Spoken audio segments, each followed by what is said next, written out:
important details, and it's going to be hosted on the Department of Hawaiian Homeland's YouTube page. So no worry about making requests to be able to record presentation again if you're one of the many ohana joining us on Zoom, because we got you covered. Right on. Okay. Aloha, I'm Mileka Lincoln, and I am honored to serve as your MC today. I am a proud product of Hawaiian homesteading, and I am still a current resident myself, Waimea, Kuhio Village. And so today is going to be a beautiful opportunity for us to help to make that dream come possible for so many of you. We are so proud that you can be here to join us as well, and we have lots of folks in place to answer all of your questions. So hopefully you will not be leaving here today with any unanswered questions, and that's because you'll see behind you, if you're here with us in Waikoloa, in each of the alcoves at the table are members of the Department of Hawaiian Homeland staff and team, and they're positioned specifically to be able to answer your questions. So do not let that resource go unused before you leave here today. We also want to make sure that you guys know how to get your parking validated at that front table. Be sure to do that before you ha'alele. And should you need to use the restroom, there's 2 places that you can do so. Exiting the ballroom, you can either go to your left down the hallway, or you can go to your right. You're going to have to make a little bit more of a huaka'i, and then it's around the corner and then inside that little back space there where the elevators puka out. So if you guys have any questions or needs, please just raise your arms in the air and we'll make sure that you guys get the help that you need. The Department of Hawaiian Homelands is here today to share with all of us a very new and exciting opportunity: project leases. Now, project leases are this administration's take on undivided interest lease awards, last issued in the early 2000s. Project leases will connect waitlisters to a particular place or project and will be awarded before the development of a homestead community. This approach will allow Native Hawaiian beneficiaries the opportunity to transfer their lease to an approved successor who meets the 25% blood quantum criteria. Yes, rounds of applause. This is a very significant change that is absolutely intended to place Hawaiian homelands rightfully back into the hands of our Hawaiian people. And so we're going to go through all of the details of how that works. But before we do so, we would like to pule. So here to help us do that, Land Development Division Acting Administrator Kalani Franda. E pule kako.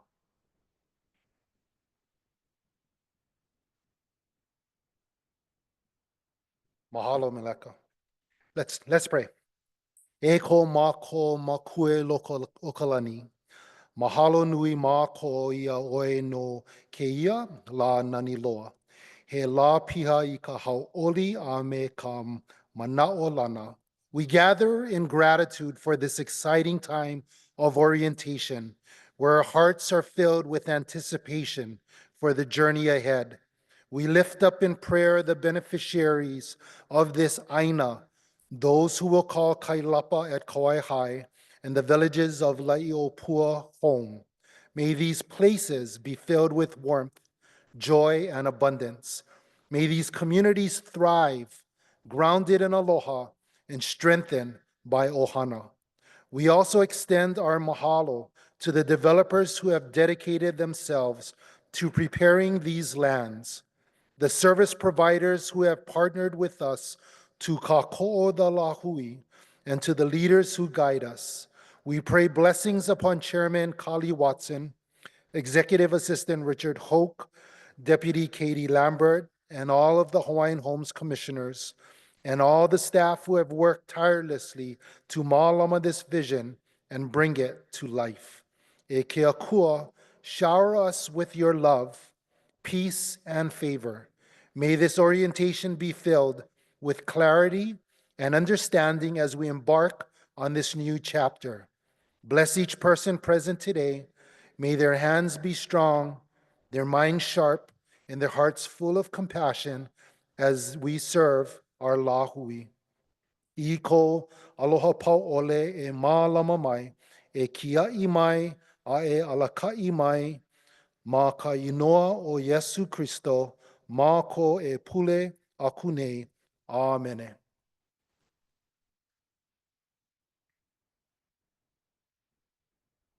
Mahalo nui kalani. At this time, we of course want to recognize why we are here today. Prince Jonah Kuhio Kalaniana Ole, Keli'i Maka'aina na, the Citizen Prince. Born March 26th, 1871, we're going to get a chance to celebrate his lahano in just a few days. And with us until January 7th of 1922. The Hawaiian Homes Commission Act, passed in 1921, encompasses more than just the 200,000 acres of land across our Pai'aina to be used for the rehabilitation of our people. Homesteads, aina ho'opulapula, and a kuleana held in high esteem by the Hawaiian Homes Commission and the Department of Hawaiian Homelands. Enacted over 100 years ago, the Hawaiian Homes Commission Act paved the way for nearly 10,000 homestead leases. That's nearly 10,000 of our ohana returned to our own land. So mahalo nui e Prince Kuhio. There is still so much more to do, as I'm sure those of you who are on the wait list are cheering and hoping for, anxiously anticipating. With so many of our ohana who are still waiting for a homestead, here's someone who can tell us more about how we can help our families to achieve that goal. It is with great privilege that I introduce Hawaiian Homes Commission Chair and Director of the Department of Hawaiian Homelands, Kali Watson. Appointed by Governor Josh Green, Chair Watson was confirmed by the Hawaii State Senate 2 years ago in March of 2023. Chair Watson previously served as chairperson under the Cayetano administration, where he coordinated and developed over 3,100 residential lots on Hawaiian homelands. Since leaving the department in 1998, Chair Watson has focused his efforts on developing affordable housing for Hawaii's families. Today, Chair Watson spearheads the department's efforts to reduce the Hawaiian Homelands waiting list by leveraging Act 279, the department's historic $600 million allocation by the Hawaii State Legislature awarded in 2022. This orientation is just one example of his leadership and brings us one step closer to getting our ohana into homes and back onto the land. Please welcome Chair Kali Watson.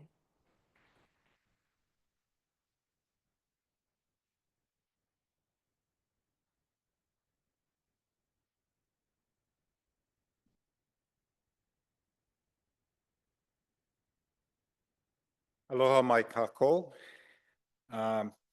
It's my honor and privilege to stand before you today to welcome you all as we continue this journey to uplift and empower the Native Hawaiian families with awards of new homestead residential lots. This is an orientation and an explanation of the La'i Opua as well as the Kailapa-Kawaihae projects and additional projects planned for Hawaii, which reflect a collective vision to restore and strengthen our lahui. Here on the island of Hawaii, we have a ton of projects that we'll be showing to you, which you can review and learn about. Now, let me also stress that this event today is merely an orientation to actually explain not only the projects, but the process in which you can take the next step to actually being awarded a paper lease and eventually a specific lot.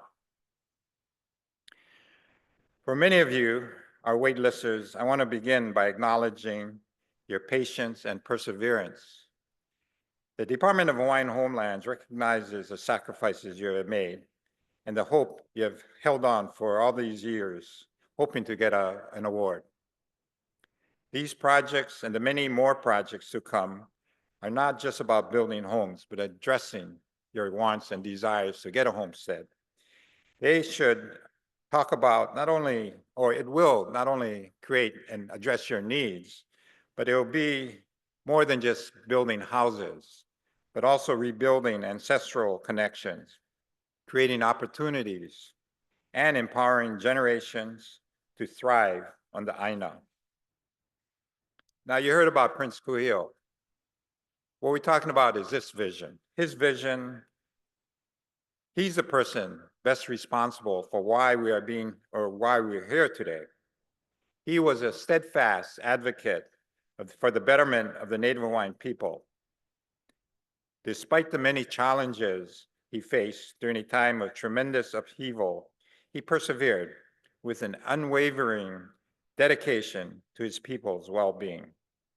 In 1921, as mentioned, Prince Kuhio's dream of providing land to Native Hawaiians became a reality when the Hawaiian Homes Commission Act was passed by the United States Congress. Prince Kuhio's vision was clear: to empower Native Hawaiians through land. Through the Hawaiian Homes Commission Act, he worked to return the lands to Native Hawaiians, fostering a sense of pride, identity, and more importantly, belonging. We walk his path today, guided by his vision. The Hawaiian Homes Commission has been serving Hawaiians since 1921 with a mission to manage the Hawaiian homelands trust effectively and to develop and deliver lands to Native Hawaiians. In the 100 years or so that it's been in existence, the program is done poorly, partly because of the poor lands as well as isolated lands that it was tasked with or burdened with to a certain extent, and because of the lack of infrastructure and the costs of developing, including the lack of money.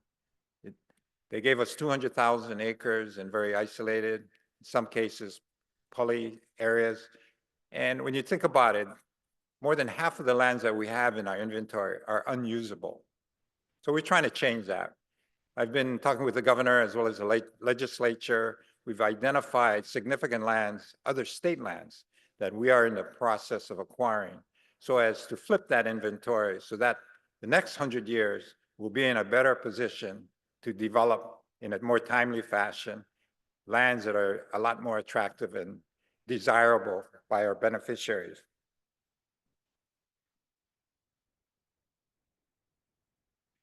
Another thing that is really immediate in impacting our program is the award of $600 million recently under Act 279. That act not only allowed us to build and move forward on some of these projects that you'll see today, but it also allowed us to acquire new lands. And these are the lands that we are moving forward on as part of the 28, 29 projects we have in play. The developers will be sharing the details of their projects, not only the layouts, models, different options, or approaches to home ownership. We have Kalaniana Ole Development as well as Ikaika Ohana, two exceptional developers that have not only put together a great track record, but more importantly have the resources and the expertise to move these projects forward. The most immediate project that will be available is the Ikaika Ohana project in La'i Opua, 34 units that are designed to participate in an approach that has been used successfully in the past to address the needs of individuals that can't qualify for a mortgage. By participating in what they call a low income tax credit project with the option to purchase, that homeownership pathway is made possible, which otherwise would not be available, especially for individuals that don't qualify for these large loans. One of the things that not only does that reflect a new approach, or well, I shouldn't say a new approach, but an approach that we've used elsewhere successfully, but more importantly, it creates a category of beneficiaries that can't qualify for a turnkey mortgage or can't have the resources to really step up and get a home ownership. Historically, the department has taken the approach where you have to pre-qualify for a mortgage before you even got to the table to make a selection. We're changing that because that's not right. Why should people on the wait list be bypassed when the department, by being innovative, will be able to address the needs of all of the people on the wait list? So besides the LIHTC with option to purchase, as well as the turnkey, we're also working with the different Habitat affiliates, as well as taking the approach where if you as an individual have the resources, as well as the desire to build your own home, you will be provided a finished lot with infrastructure in, and then it's on you to build your own house. with certain restrictions or requirements, as well as ability to access funds. We'll help you with that. We'll provide you with the resources, not only to get a loan, but also provide you with models that you might want to consider in moving forward. So today, the lenders, as well as the department, will be explaining the different loan products that you have, which you can qualify for. We'll also have workshops. Let me also say that, with all these resources that we're going to be presenting, as well as these new projects that we're moving forward on, there is the need for you as a participant that really desires a homestead to take certain steps in order to qualify for these different homesteads. The 4 categories that I talked about, whether it's a LIHTC with option to purchase program, which will entail participating in a workshop where you will be explained what are the requirements in order to participate. Obviously, there's income limitations where you can't exceed a certain amount of income. So it's for the lower income individuals that can't qualify for turnkey mortgage. But with that comes certain requirements. One is that not only is your income has to be limited, but you also have to be willing to live by certain restrictions, because this particular program is designed for people as well as their family to participate at a certain income level. So you have to, including your fellow family members, have to be a certain income. It also requires annual inspections. It also requires that you need to pay your rent on a time. Now, some people might feel that those are restrictions that they don't want to live with. This is an option. You don't have to take it. You can choose to say, I don't want to do it that way. But again, it is an option that's now available for those that can't qualify for a turnkey mortgage. And again, for example, the Habitat program, you have to be willing to put in sweat equity. You also have to be also a certain income. And if you're not willing to do that, then that's not a program for you. And again, please remember that you are going to have, especially on the turnkey, there's certain requirements that you have to qualify for a loan. Now, we'll have the lenders as well as the personal, input and one-to-one relationship where they can sit down with you and some of the service providers that we've contracted, and they can go over your income, and they can figure out not only what the different loan products best fits your particular situation, but more importantly, tell you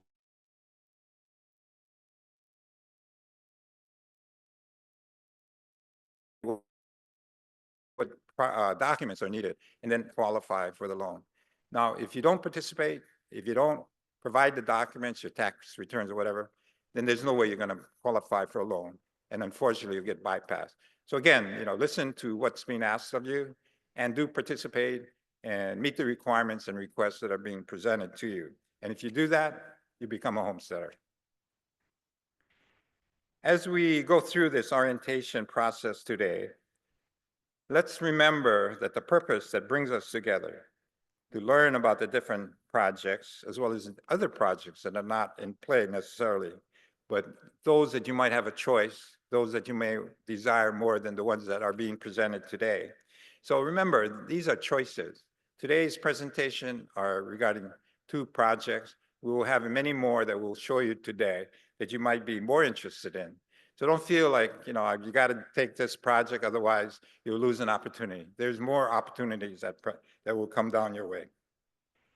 DHHL is committed to creating vibrant communities that respect our past, serve the present, and build for your future. And as you go through the process of qualifying for a homestead, let each step be a symbol of your determination and commitment to getting a homestead for you and your ohana. And definitely don't give up. Also, I'd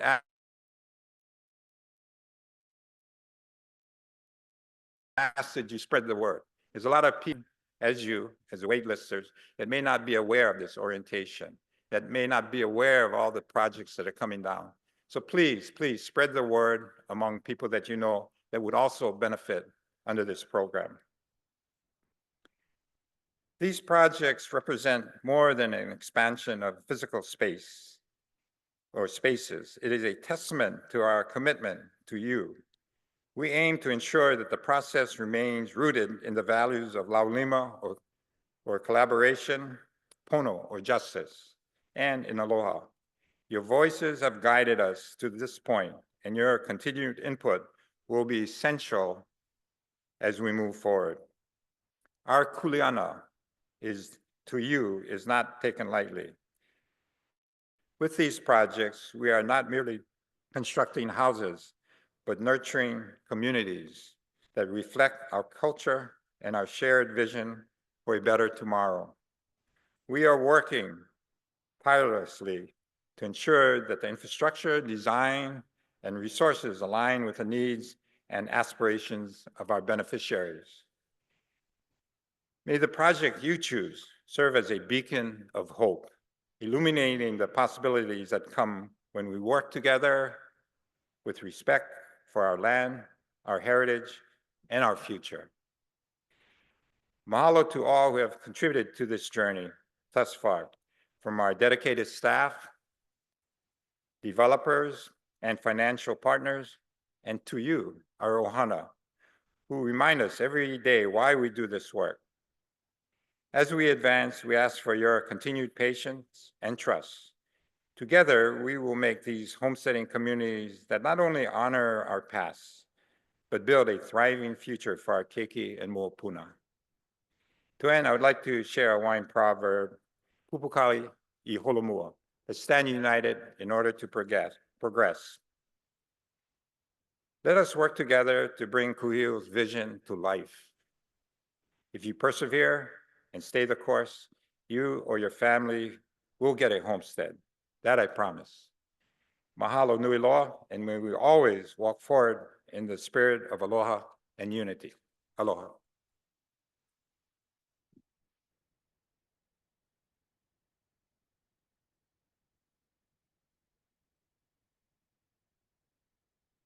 Well, that's a beautiful promise. I'm sure we can all get behind. Joining us in the audience today, we'd like to recognize East Hawaii Commissioner Michael Kalekini. Mahalo nui for being here.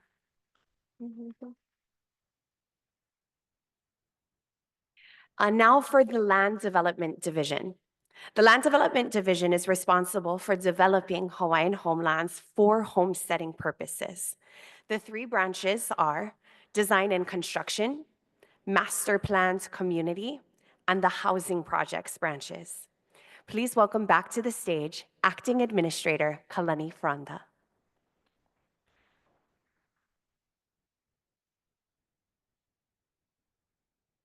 Long time no see. So why are we here? One of the great things about project leases, and let me just go over it really quickly for you, is you guys heard about undivided interest leases a long time ago, yeah? And I know Chair had made mention to it. So this paper lease is for an undivided interest parcel. It grants that undivided interest for a project designated area, and it's not assigned to a lot specifically. One of the biggest advantages of this, now just imagine, right now, and you're going to hear it from our Homestead Services Division about successorship. But now that you, as an applicant who is 50%, now have this right or this opportunity, and with this pala, you can now pass it on to a 25% successor. Isn't that amazing? That's exciting. That's really exciting. So this is one of the great things for why we are going forward now with these project leases. And there's so many other things that we'll start to share with you. It prepares you for that home ownership. As Chair had mentioned, we have a number of different people, both staff as well as service providers. Staff, you can visit our loan guys in the Homestead Services area, our NAHASDA, they can talk to you guys about different ways of qualifying for there and different programs they have. And then talk story with the guys on the outside. They can help you navigate what it's like to repair credit, go through, prepare yourself so you can actually buy something afterwards, and where you fall, what kind of loan products do you qualify for. Oh, don't worry, I'm almost done. No, I'm just kidding. That sounded like an alarm. But it really prepares you for that, and also prepares you kind of in planning and for your family and readiness. When this project comes ready and the houses are being built, you're not having to like scramble because someone's walking with you. It's okay to ask for help, guys. And that's why we're coming to and providing these resources for all of the beneficiaries so they can take part in it. I know for me, I put my name on the list last year, and so I'm way down on the bottom. But you know what? I know there's hope. There's hope for all of us. And that's what Chair had mentioned is there's hope. So participate, get involved, and also continue to support as we go and ask um, for more. And on the bottom, it talks about getting ready to construct or develop. But it helps us be able to build the infrastructure. And so as you see us talking story with the legislators and trying to ask for more appropriation, it really is because we want to be able to provide the necessary communities that we're building so you can be able to assume assume a place in one of these homes. Next slide, please.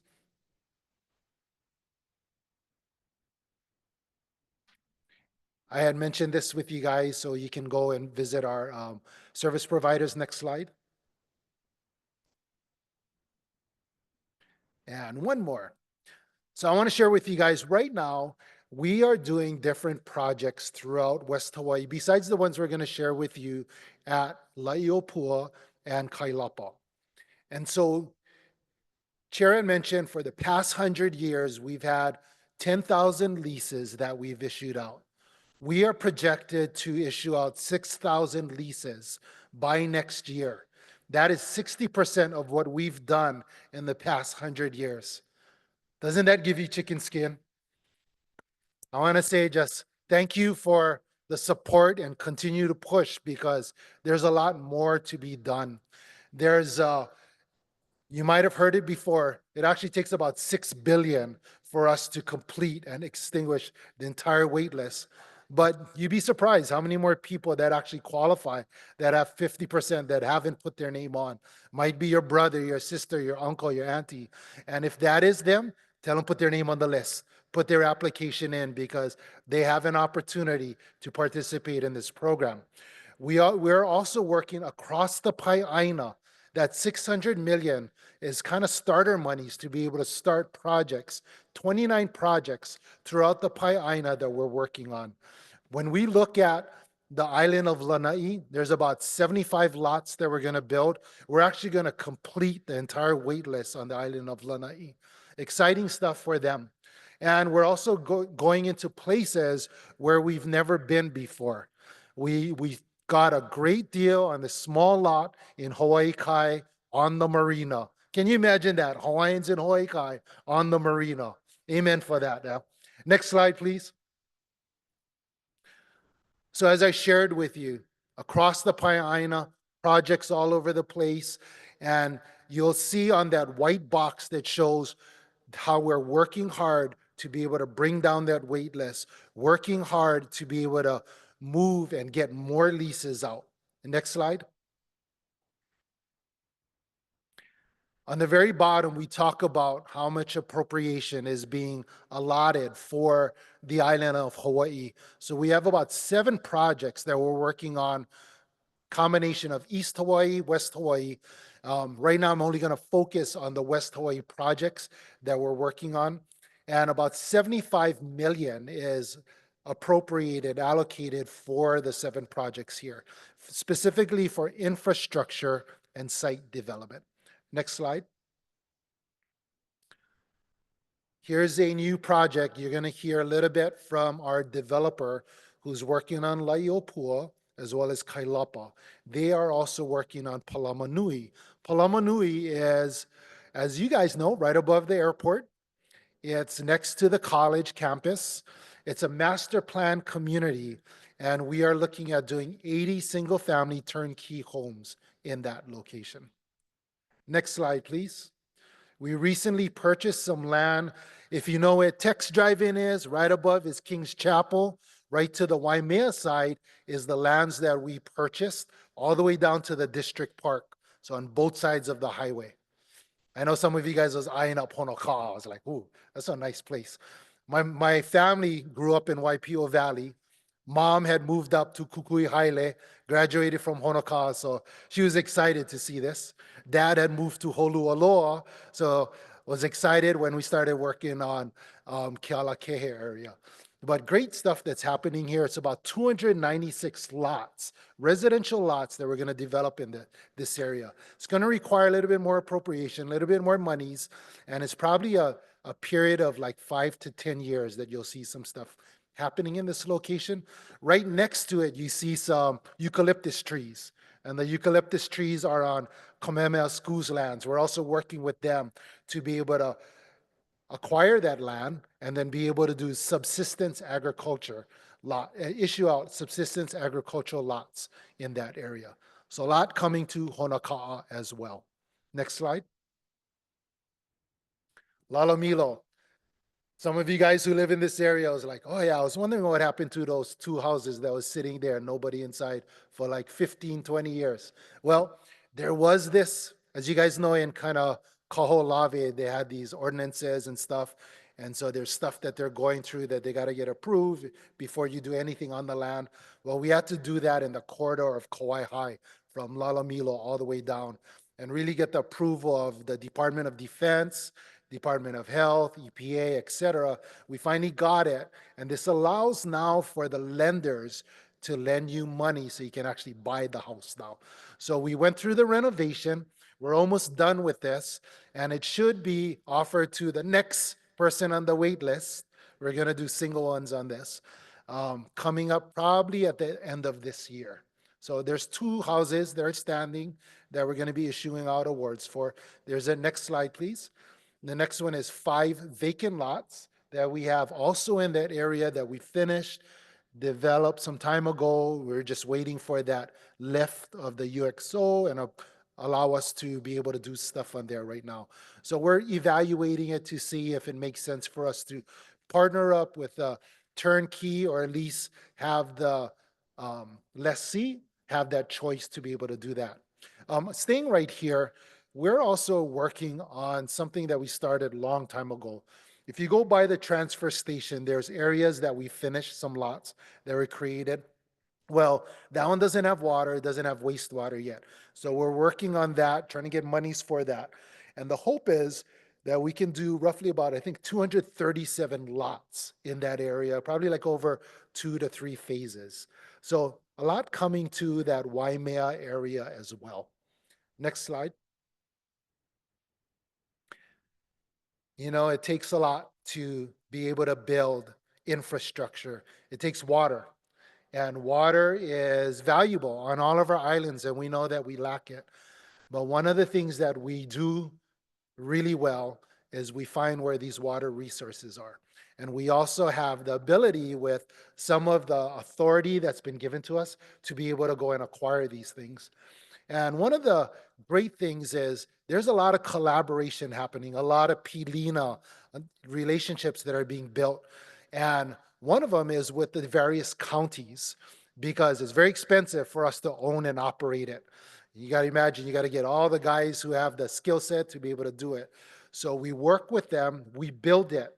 We get into the transmission lines and so on and provide for these different communities. And then what they do is we turn it over to them and they manage it for us. We're doing this across the board. We just met with Maui County, working with them on that. Our commission just approved us to work on a memorandum of agreement, memorandum of understanding with the Department of Water in the Hawaii County, so we can look at 2 well areas to be able to provide water resources for our communities. One of the great things that we did was, okay, Department of Water, we're going to work on doing this, but can you give us some advanced credits so we can develop now? And so they said yes.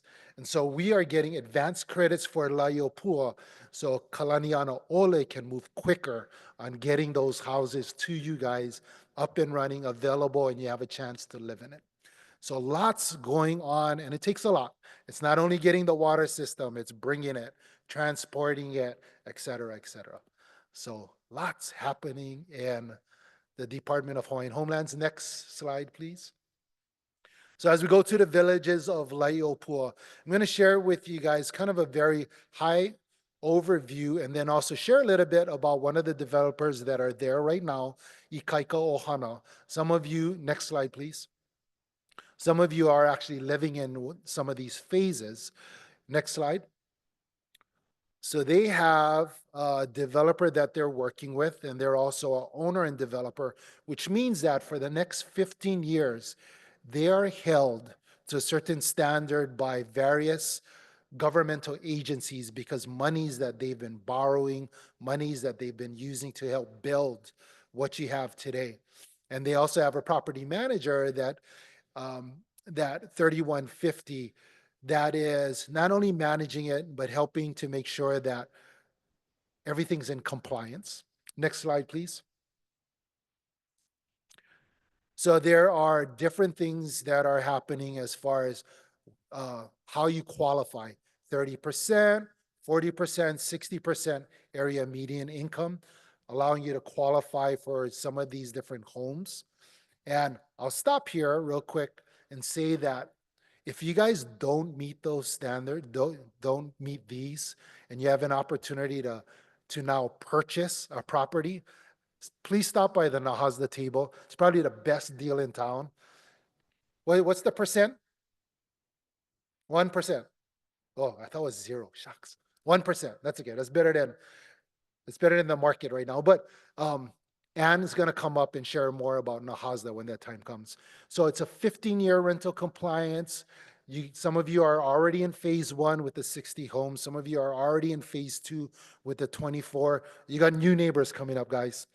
In May of 2025, so in the next couple of months, we are actually coming up with orientation and then actually awarding of the next 16 lots that are going to be built. 14, 16, somewhere around there.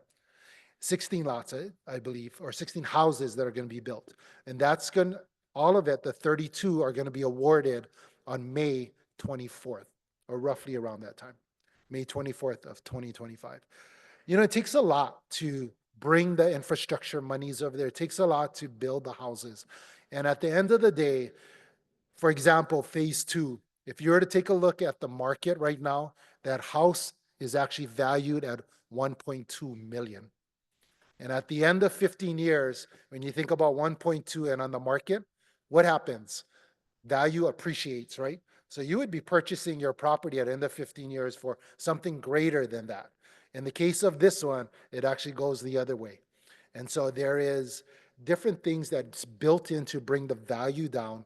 And basically what you're doing is paying off the loan of what was used to be able to build that home.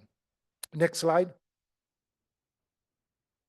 This just shares with you different things that the developer has been working on this 15-year program, really providing an affordable way for you to live and prepare yourself to be able to purchase this house. We are also working on, actually, next slide, please. So there's a workshops that's going to be happening right now. Tentatively, there's a workshop that's going to take place on May 17th, the week before the lot selection. And on May 24th is going to be selection. And the workshop just helps you understand what is LIHTC about, what is rent with option to purchase, what is this program about, and really ask a lot of the questions there. So we'll be providing workshops for you on that. And then once again, the lot selection of the 32 homes and lots are going to be done on tentatively May 24th. Still looking for a venue, but put this on your calendar for that. Next slide, please. With that, I'm going to turn it over to Patty with Kalaniano Ole Development. She'll share with you who they are, what they do as a developer. They were the ones that successfully won this bid that went out. We're excited to work with them. So much to do as you see villages 1, 2, 4, and 5 in this master plan community near the school. With that, Patty, it's all yours. Thank you guys. I really appreciate the opportunity to share with you.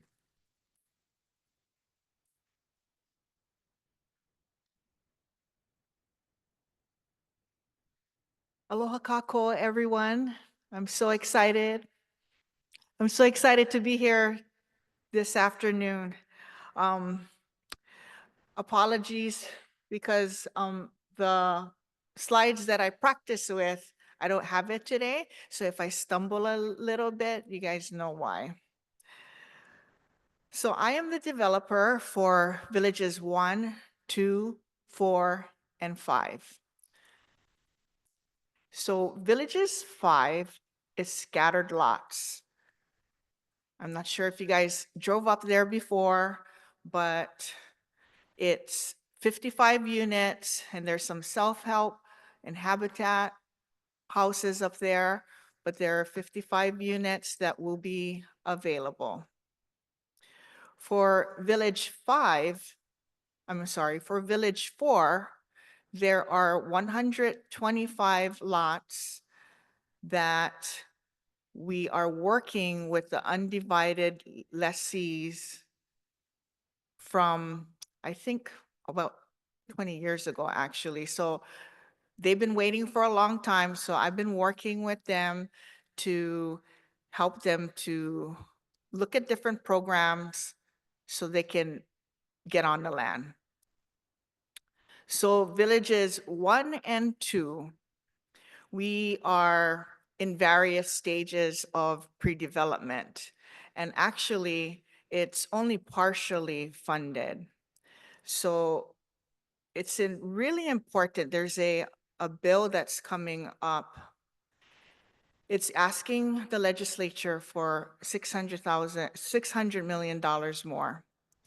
And I know it sounds a lot, but $600 million is not enough. We need $8 to $10 million to get everybody on the land. And I know a lot of you say, oh yeah, just give us the land. But having infrastructure is our right. It's the legal obligation of the state of Hawaii and the federal government. I know some of you just want to go for it, right? But it's not necessary. We live in the, 2025. It's our right. So if you want to get on your land faster, I ask that you talk to your senator and actually really quickly call them or write them. Tell them to fund DHHL another $600 million so you guys can get onto the land. So I didn't mention, but I was brought up on Molokai. I'm a waitlister and I've been waiting for almost 30 years now. And I understand where all you guys are at right now. I can relate to you guys. So that's one of the reasons why I named my company Kalani Anaole Development. It's because my company is 100% aligned with DHHL's mission about getting people onto the land. And we're committed to helping you. I do not believe that to get onto the land that there should be a financial barrier. So can we go to the next slide, please? Okay, I'm sorry. There shouldn't be a financial barrier.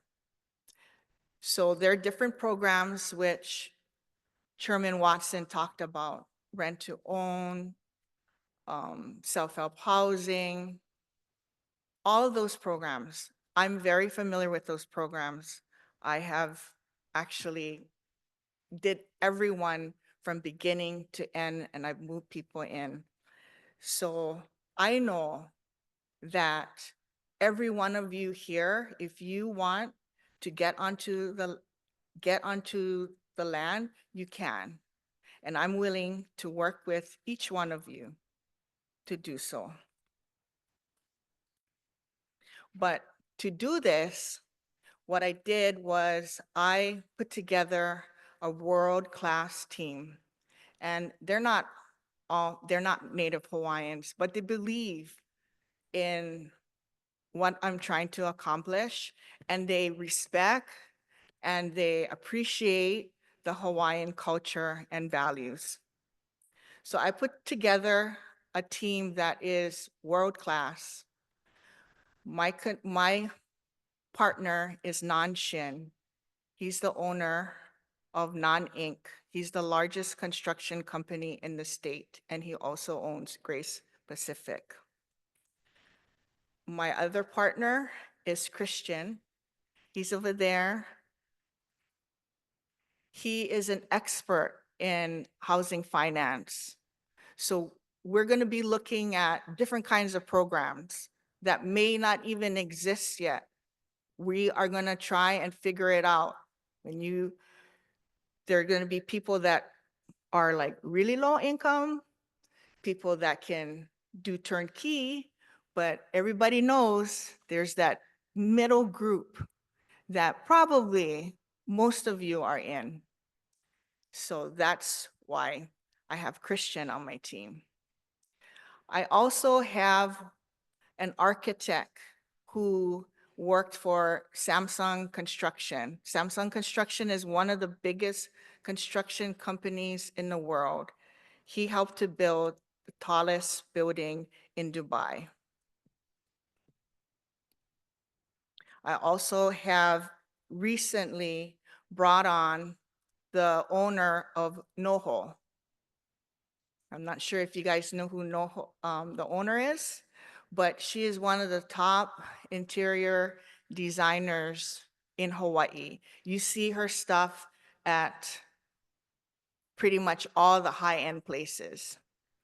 So what our goal is to provide the most beautiful, quality, affordable home we can provide for you. And I literally did this the last time I was on Kauai, over here in Kona. I drove around and I looked at all the beautiful $1 million homes. I took pictures and I told our architect, I want our homes to look like this. I don't want it to go look cheap. So that's the inspiration of our designs. It's going to be modern, it's going to be contemporary, so that when people come to our community, it's going to be beautiful. And that's one of our goals. Okay, let me get back to the slides here. Okay, actually, can you reverse? Okay, so where are we right now? Okay, so for Village 2, we started the environmental compliance. So that means, because this is state land, we have to do studies on the environment. Is there endangered species? Is there, all the things that our project may impact. So for Village 1, same thing again, but I believe Village 1 will start first, Christian? Village 2, yeah. Village 2 will start first. Okay, next one. All right. So like Kali and Kalani was talking about, we're gonna do turnkey homes, we're gonna do lease with an option to purchase. And what's a little different, what I'm gonna be doing is some of the lots, which can happen, is if there's enough room to put a smaller home first. So we're gonna kind of master plan it so that right now, if you can only qualify for a smaller home, then you can go on it now. Or sometimes there's, maybe brother or sister or grandpa and grandchild trying to qualify for a house, but they all don't want to pile into it. So maybe this is the opportunity to have the master home and a smaller home. Or if you don't want to do the smaller home, then you can do the main home. So I'm kind of giving everybody a price range, right? So something smaller to start off with, or something big where if you have a big gang in your house, and something for your regular household size. Okay, next slide. Okay, so this is HEMA 4. So like I said, we are working with the existing in undivided lessees right now. And there may be an opportunity, if all of the lots aren't taken, for you folks to apply for and get awarded. Okay, next one. Okay, this one is Kailapa-Kawaihae. It's scattered lots, and I'm not sure if you guys are familiar with where the lots are, but some of them have ocean views. It's very beautiful. This one would we are really seriously determining whether or not if we can make this owner builder. So those of you who, are general contractors, or if your brother or whatever has the expertise to build your own home and you can show your financing, this is probably where we're going to have the owner builder lots available. Okay, next one. Oh, okay, in closing.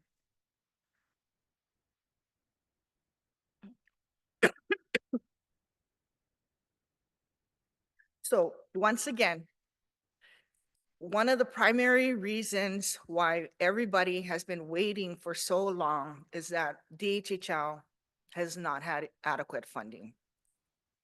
So this is, if you're thinking, oh, what can I do to get on the land faster? This is your opportunity. House Bill 606, ask for more money. Tell your legislator, we need more money. And we're going to be outside. I have me and my partners out there. So if we can, come talk story with us, and I'll try and answer any questions that you may have. Thank you very much.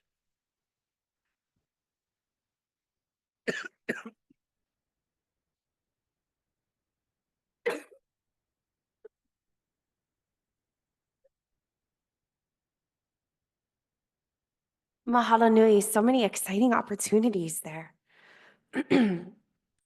Now, this is a very important part of the presentation with information on successorship and lease transfers. The Homestead Services Division is involved in the direct servicing of homestead lessees and applicants for homestead leases.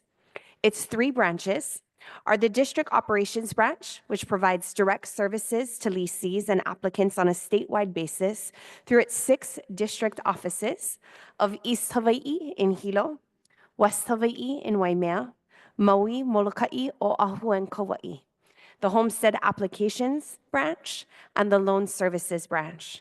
And so here to share more, Homestead Services Division Administrator Juan Garcia and Kana'i Kapeli'ela, the Oahu District Office Supervisor.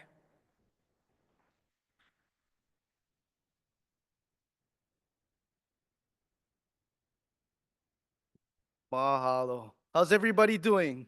Kind of quiet in here. You've heard all of the activities that the department is doing along with our partners. Good reason to get excited. So I want to hear some noise. Come on. Before I begin, I want to introduce Homestead Services Division staff that are here today. We got Jim DuPont, who is the District Operations Manager. We have Dino Shiro, the Loan Services Manager. We have Michelle Lauro, the Homestead Assistant at our West Hawaii District Office. Again, the topic of discussion that Kanai and I want to go over briefly today is the importance of designating a successor to your application right or your lease. That process of conveying that interest from an applicant to your successor is the process of successorship. And that transfer or conveyance of interest happens when you pass on. So we need to do this before you pass away. We don't know what's going to happen tomorrow. Nobody does. So it's important for you to prepare. If you haven't filed a designation yet, you should do that immediately. Contact our West Hawaii office or any office that you're closest to and make an appointment to do that immediately. Now, there's subtle differences between the successorship for an applicant and the successorship for leases. Let's go over that, Kanai. Who are the relatives that a lessee or an applicant? Let's go do the application first. Yeah, we're looking at successorship, who's an eligible successor to an application, okay? So up here, as we have up on the screen, it's a spouse, child, grandchild, parent, widow or widower of a child, sibling, widow or widower of a brother or sister, or a niece or nephew. It's a very specific list of relatives that are eligible to succeed. And keep this in mind too, because a lot of times we get questions like, oh yeah, well, you know, he's my second cousin. Can he name me as a successor? No. So we have to stick to the list over here, okay? But very important, as Juan was talking about successorship, you know, it's all about if something happens to you, who gets it? How many of you guys would like to be able to name who gets your application? Everybody, right? Yeah, it's going to be the same thing with leases too. That's why, like Juan was saying, you know, it's important that you guys take care of it. Does everybody know who they named as a successor? Because some people may have applied 15, 20 years ago. And when you ask them, do you remember who you named? A lot of people cannot. Well, the question is, applicants in the room, who filed a designation of successorship with the department? By show of hands. Allah. A lot of you out there haven't. So contact the department as soon as possible and get that done. Now, is there a minimum age, Kanai, for a person to be a successor? Yeah, for successorship to applications, you have to be at least 18 years of age. And how many can you name as a successor to your application right? You can only name one successor per application. So in cases where you have, every applicant can have a maximum of 2 applications, yeah? Almost guaranteed, most people will have a residential application. And then you can also put in an agricultural application or a pastoral application. So you can have a maximum of 2. So if you have a maximum of 2, how many successors can you name? 2, right? 1 each. Now, it doesn't have to be the same kid, for instance, for both applications. You can name your son to succeed to your agricultural application, and you can name your daughter to succeed to your residential application. So Kanai, what happens if a applicant beneficiary does not file a designation with the department? You know, there are cases, and it happens all the time, where we have applicants who pass away without naming a successor. The administrative rules provide a process for assigning somebody to that application, but it's going to be entirely out of your hands at that point. Okay, so what we do is if we know that people passed away without naming successors to their application, we have to place a notice in the paper, and that usually appears in November. So we have legal notices that come out in 2 successive weeks, usually on a Sunday. And when that happens, we list all these applicants who have passed away without naming a successor. And you have to put in a request to be named successor to that application within 180 days. That's six months after the last date of publication.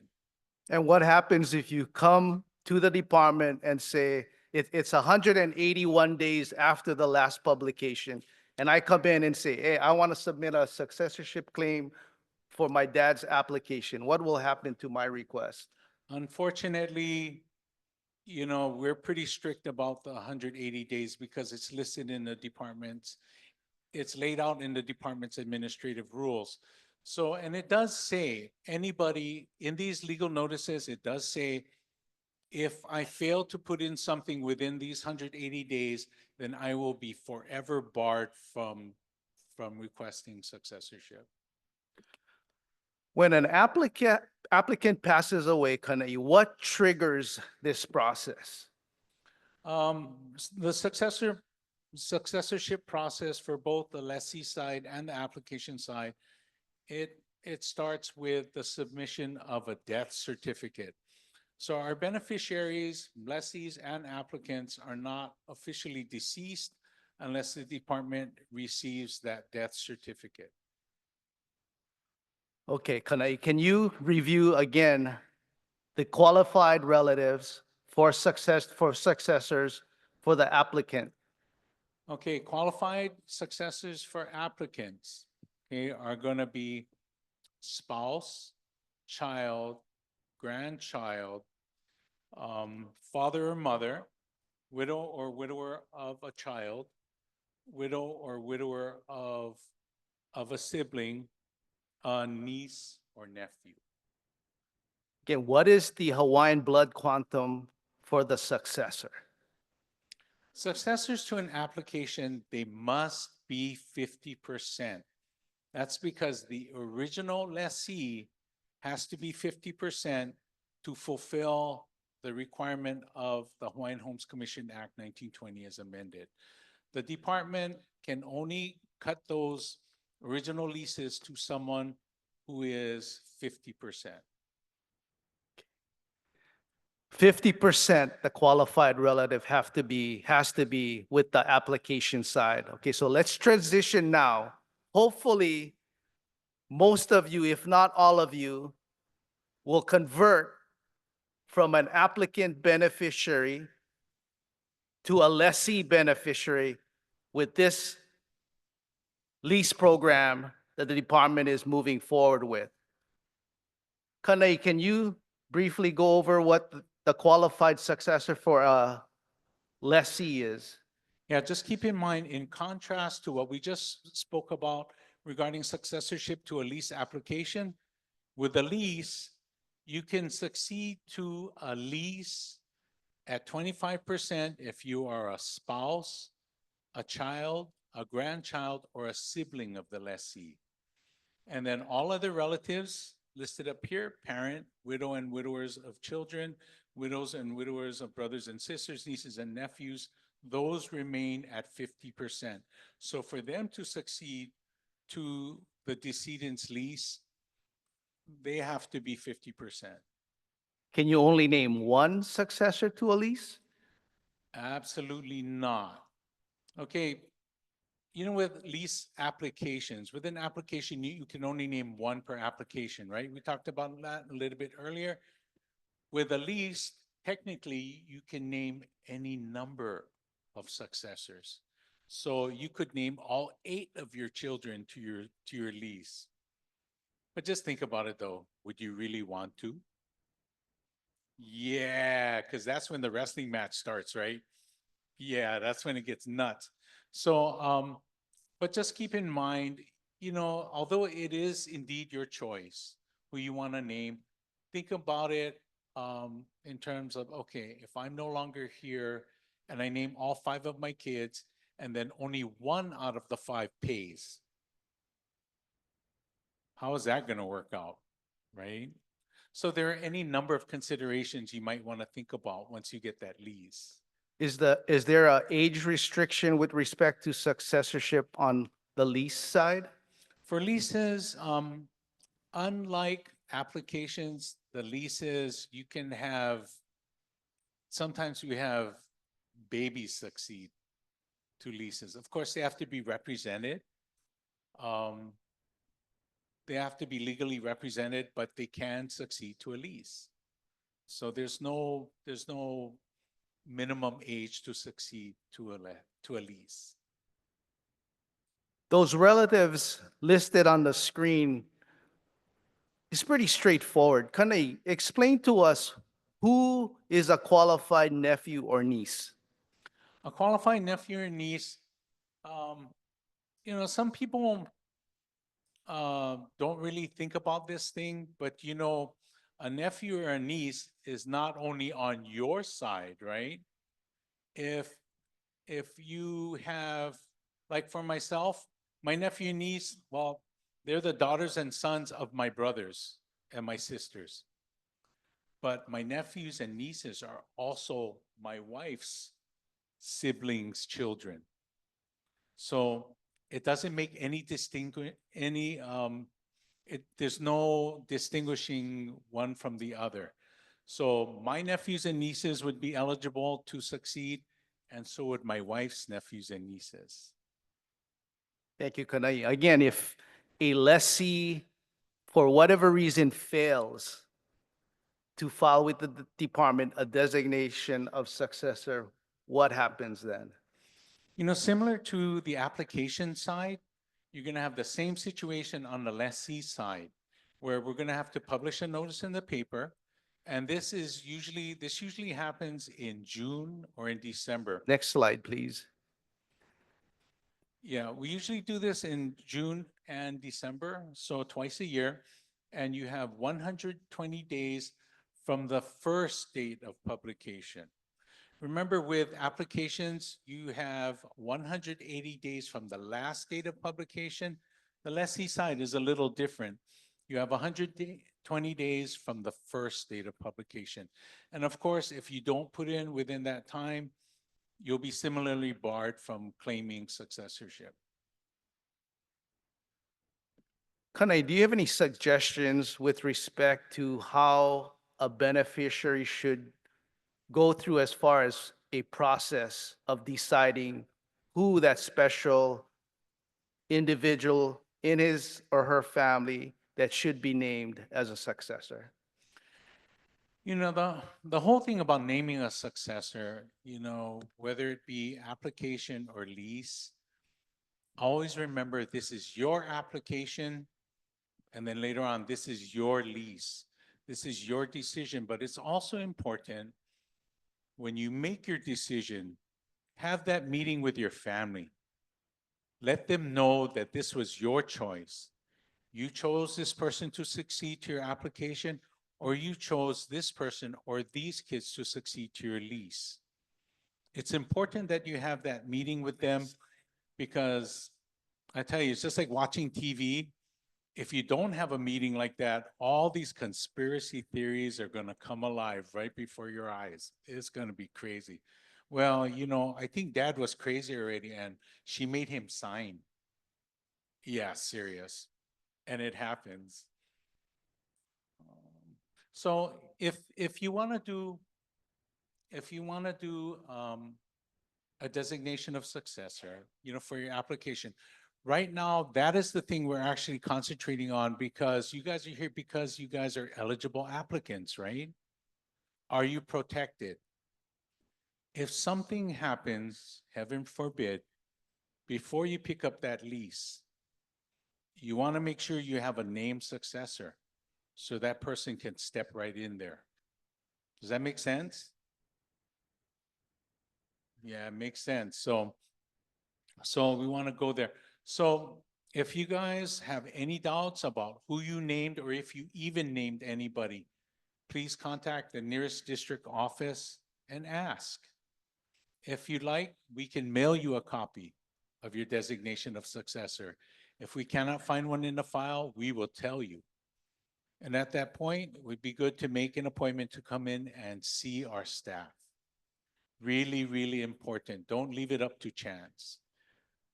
If you are ready to make that decision today as an applicant, we do have the forms, we do have staff that can answer any questions that you have, and we can get that done today if you want. But again, this is such an important decision, you can't put it off for too long.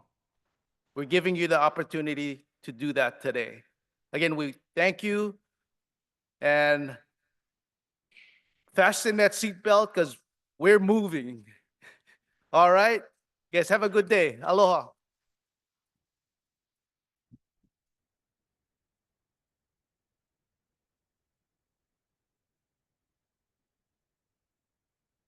Okay, mahalo nui again, Juan and Kana'i. We can't stress it enough. If for any reason you have not had that conversation with your ohana, but you have made a decision about who you would like your successor to be, please take care of that paperwork before you leave here today. As we mentioned, each of the tables that are stationed in the alcoves behind you, if you're here in Waikoloa, are set up with team members who are ready to assist you and to answer those questions. And then you can go about letting your ohana know, because that's a really important step in this process as well. Next, the Native Hawaiian, Kalamaia'u, the Native American Housing Assistance, or NAHASDA, Native American Housing Assistance and Self-Determination Act of 1996 provides housing assistance through a block grant program from the United States Department of Housing and Urban Development, or HUD. Native Hawaiians were added to NAHASDA in 2000. DHHL is the designated recipient of the Native Hawaiian Housing Block Grant, also referred to as NHHBG. So to explain more about how this works, please welcome Annie A'arona.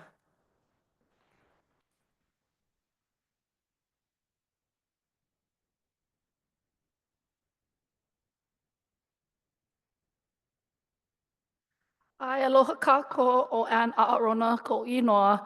E kalamai, I'm just getting over a cold, so it might be a little difficult to understand me.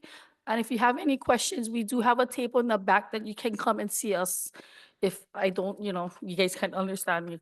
Again, kalamai. But as explained, NAHASDA is the Native American Housing Assistance and Self-Determination Act, which was passed by Congress in 1996 and amended to include Native Hawaiians in 2000. DHHL was named the designated recipient of the Native Hawaiian Block Grant, also known as NHHBG, administered by the U.S. Department of Housing and Urban Development, or HUD. Funding can be used for lot development, homeowner financing, home counseling, and other housing services. Program requirements are based on total household income at or below 80% of the area median income, based on household size and county. House size will be dependent on household number. Submission of all required income and financial documents to determine income eligibility is the first step for NAHASDA to step in to help you with financing, as well as compliance with all environmental requirements, and home counseling is also an essential part for NAHASDA. There is an affordability restriction, and insurance coverage is required for both homeowners, hurricane, and if applicable, flood insurance. Next slide, please. This ohana is the Smith L.S. Ohana from Anahola, Kauai. Their ohana of 6 became homeowners in Pi'imai, Kekai. Their construction started in April of 2024, and they received their keys on December 19th in 2024. They have a 3-bedroom, 2-bath, 1,280 square feet of living area on a lot size of 10,289 square feet. Destiny Smith received her lot through a transfer from her father, who was on the wait list since 1991. Their monthly payment is $1,350 for the next 30 years fixed. The second family that NAHASDA had helped in the same community is Auntie Charlene Cummings. Auntie Charlene is also part of PE Maikikai in Anahola, living right across the street from the Smith Ohana. Auntie has a 2-bedroom, 2-bath, 1,021 square feet home on a 10,630 square foot lot, which was completed in 8 months. Auntie has been on the wait list since 1996, and her monthly mortgage payment for the next 30 years is $1,200. NAHASDA has professional service agreement with the Council for Native Hawaiian Advancement, or CNHA, and they also have a booth outside. They provide kupuna rental assistance for those that are 62 years and older that are currently on the wait list or hold an undivided interest. They do need to meet the 80% area median income and cannot be receiving any other rental subsidy. There are HUD requirements and housing counseling required. So please see the staff outside if you have any specific questions regarding this program that is provided for those that can qualify. Mahalo for your time. And again, we are available behind at the back table if you have any questions. Mahalo.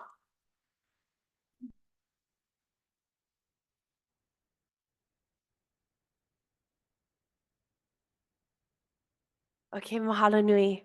And e kalamai, I think we may have stressed the importance of successorship so well that people immediately stood up and ran to the back to get their successorship secured, which is 100% what we recommend you do after this presentation wraps, because there's still lots of really important information and details to be shared. So keep that person's name in mind. You can even write it down if you have to, if you're afraid you're gonna forget, if you like my dad at home. Kalamai puna, but it's true. And so just we do ask that you remain seated for now so that you guys can be sure to hear the remainder of the presentation. We're so close. We're almost there. This really actually is, I believe, the part of the welcome orientation that most of you have joined us here today for, which is Project Lease Selection. So you may want to actually take out your little notepads to take notes. And again, just a reminder for those of you who may want to watch this back later, you will have the opportunity on the Department of Hawaiian Homeland's YouTube page. The Housing Project Branch stands as a pivotal entity within DHHL, entrusted with the critical task of facilitating residential, agricultural, and pastoral lot offers.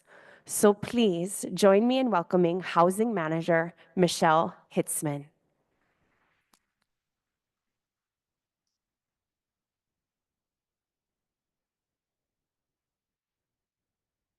Aloha.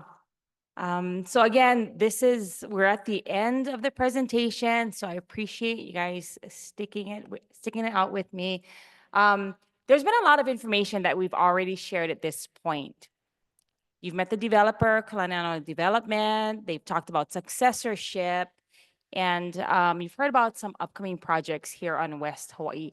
But what we want to do is kind of bring you back. Let's refocus and talk about what are we offering, right? What was this offer?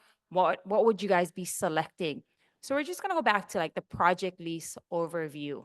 So what we're offering are project leases or project lease opportunity in La'i Opua villages 1 and 2 and Kawaihae, Kailapa.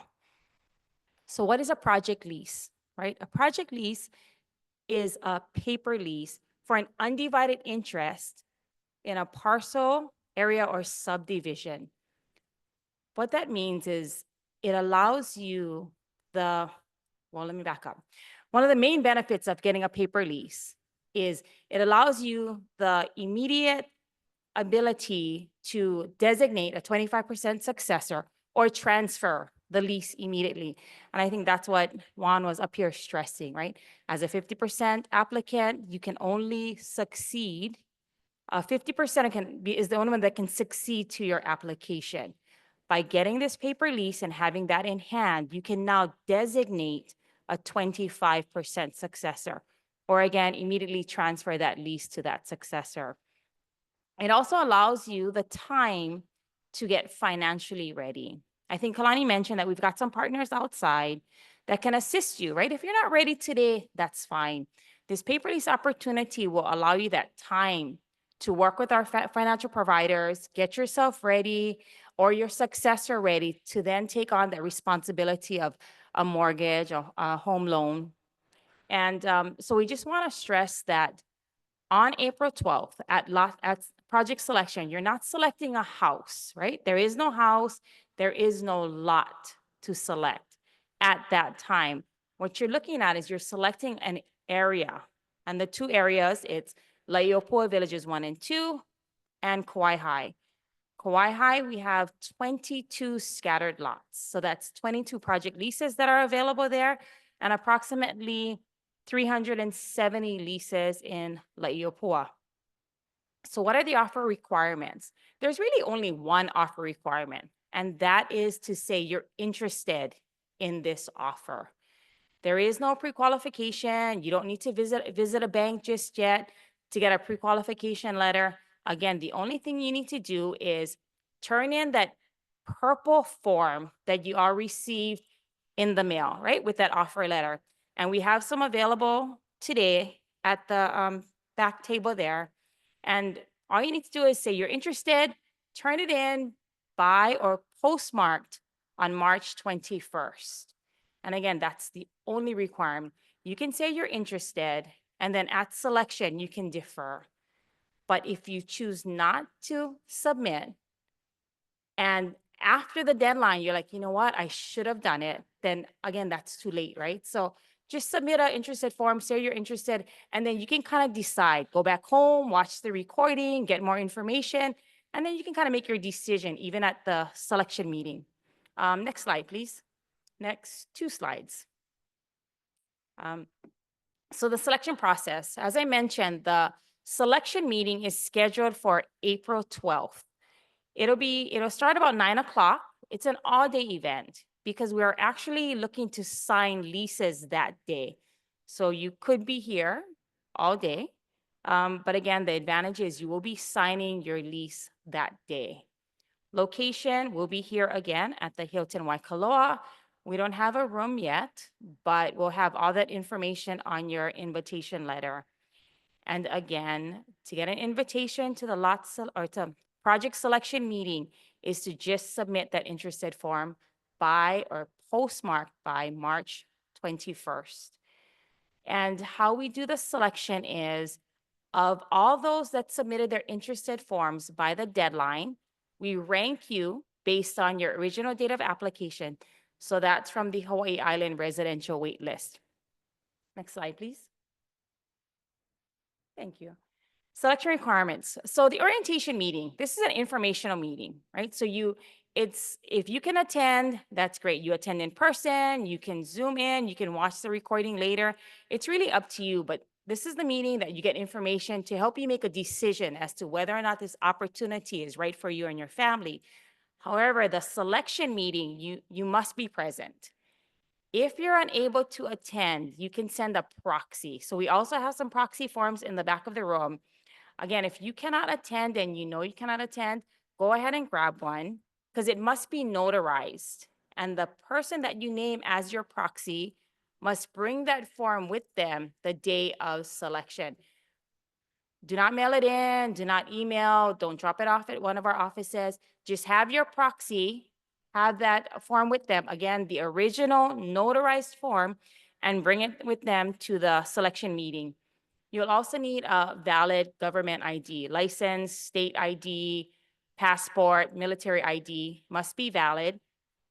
And our families tend to come early, so we really appreciate that because if you arrive late after your name is called, you may have an opportunity to select, but that's only if there's project leases available. So again, come on time. The meeting will probably start about 9.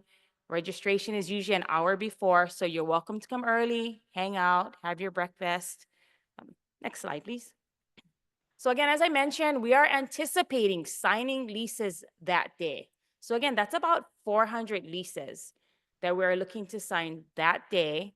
But we'll have more information as to what you need to bring, how the process is going to work in your invitation letter. So please be sure to go over that when you receive it. And if you have any questions, you can always give us a call. Next, please. So this is just kind of an overview, right? From kind of a start to finish kind of flow chart here. So today, March 15th, you're here at the orientation meeting to get information.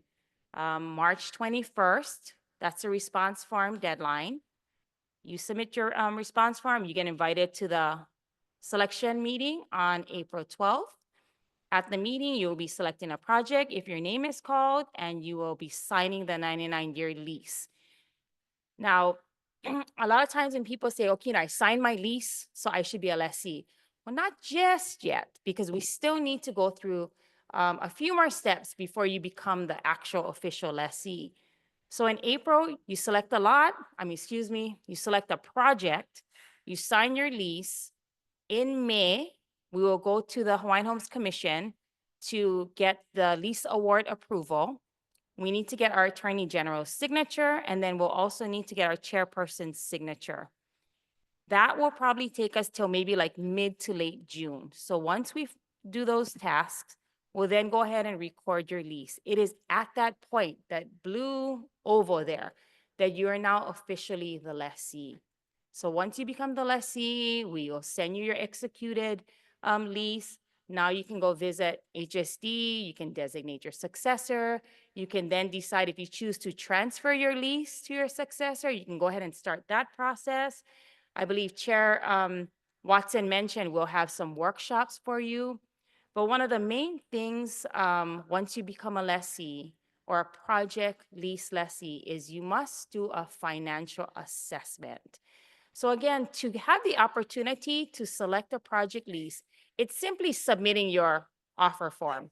But once you become a project lease lessee, it is mandated that you work with our one of the DHL contracted service providers and do a financial assessment within 60 days of obtaining your lease. So again, we'll have all that information when we send you your executed lease in the mail or by email. We'll have all of that information in there for you. Next slide, please. And again, the purpose of doing the financial assessment, I believe Patty Tenkayo was up here and she kind of shared a little bit about it, is they're going to take that information and they're going to take a look at all your financial abilities, right? And now they're going to see what they can build for you, right? In the past, we've been building turnkey homes. You know, here are the prices. Now what we do is we go out and we find the lessees or the applicants that can qualify for these homes. But we've kind of switched that, right? Now we're getting the lessees. So now we have a list of lessees. They do financial assessments, and that's going to the developer. And now we're saying, okay, this is what our families can afford. Now, please build towards what they can afford.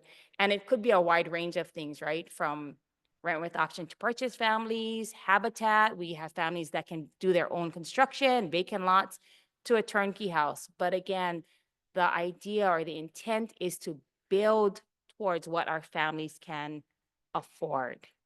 So again, that's the change in how this whole new approach to development is working. So again, please be sure once you become a lessee, we'll give you the information. You visit one of our DHL contracted service providers to get that financial assessment done. Okay, next slide, please. So after all of this information, right, we've talked about what's coming up, what we're offering. If you ultimately decide that, you know what, La'i Opua or Kawaihae, that's not an area that you guys are interested in, you would prefer Honokaa, or maybe you want to wait for something on the east side of Hawaii, that's fine. You can submit the purple form and just say you're not interested, and we'll defer you from the offer. If you do nothing, right, you just choose not to respond, that's fine also. What's going to happen is you will just remain on the Hawaii Island wait list at your original date of application. So a deferral does not hurt you on the wait list. And if, truth be told, if you do say you're interested, but you defer even after that, that's fine too. As long as you don't actually get issued a lease, you will remain on the Hawaii Island wait list at your original date of application. And you may then be eligible for future offers.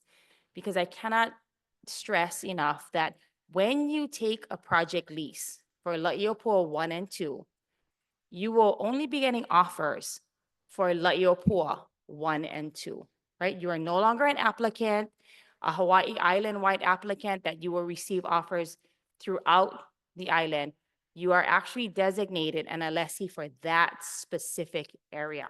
Same with Kauai, right? You take a lease in Kauai, you will be getting offers for Kauai only, as you are now a lessee in Kauai. So again, just going over the important dates. March 21st, the response form is due. So if you are interested, please be sure to get that response form into our office on or postmarked on March 21st. And then on April 12th is the project selection meeting here at the Hilton. We'll be mailing out those letters the following week. I would say maybe like 25th, 26th of March. So again, if you send in a purple form, but you just want to make sure you got it in, you're welcome to visit our table back there, fill out another one, and submit it to us there. Next slide. So just some contact information. Back in the table here, we've got Moana Freitas, Carol Takeuchi, and Kawi Stevens. They're part of the housing branch team. We also have Erin McCabe and Shanti Gomes. So if you give us a call at our contact number 808-730-0311, you'll probably speak to one of the ladies. If you have any questions, again, give us a call, or you can email us, dhl.housing@hawaii.gov. So again, after today, if you walk out and you think of something, please give us a call, because we would rather address your question and provide you with the answers before the selection, right? We don't want you all to miss an opportunity because you just didn't know the answer. So again, give us a call, email us. We're happy to speak with you. Next, please. Okay, thank you very much for sticking it out. I think we're almost done.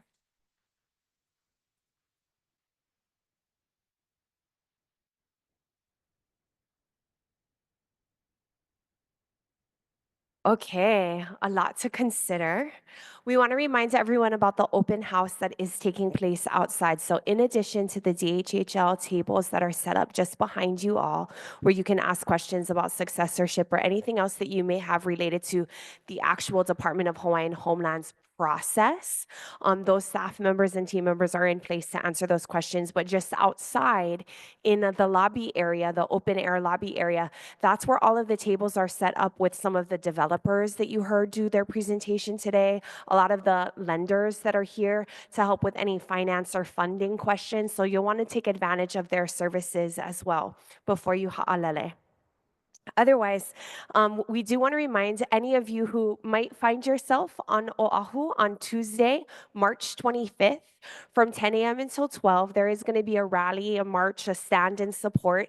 DHHL and several other Native Hawaiian agencies are going to be there to show their voice, show their support, lend their kako'o all together in support of DHHL bills and other Native Hawaiian agencies. If you would like to leave testimony on behalf of any particular bill or issue, Etienne is actually here, a videographer who is going to be taking video testimonial. And so this is a wonderful opportunity for you to do so if you're not going to be making that huaka'itu Oahu. Mahalo nui to all of you who have gathered here today, not just in person in Waikoloa, but who have joined us from across Pai'aina on Zoom. This concludes our presentation of the West Hawaii Project Lease Awards. This is such an exciting time for all of our ohana, and we do know that this was a lot of information, some really great details. Hopefully some clarity was provided for you today. But if you find yourself with additional questions, please stop and ask someone on your way out. The idea here, of course, is not just to have you participate in the open house outside following this presentation, but to leave here feeling more informed and hopefully also more inspired by all of the wonderful, exciting opportunities that are now available to us. So please drive safely. E hua ka'i palekana, a hui hou.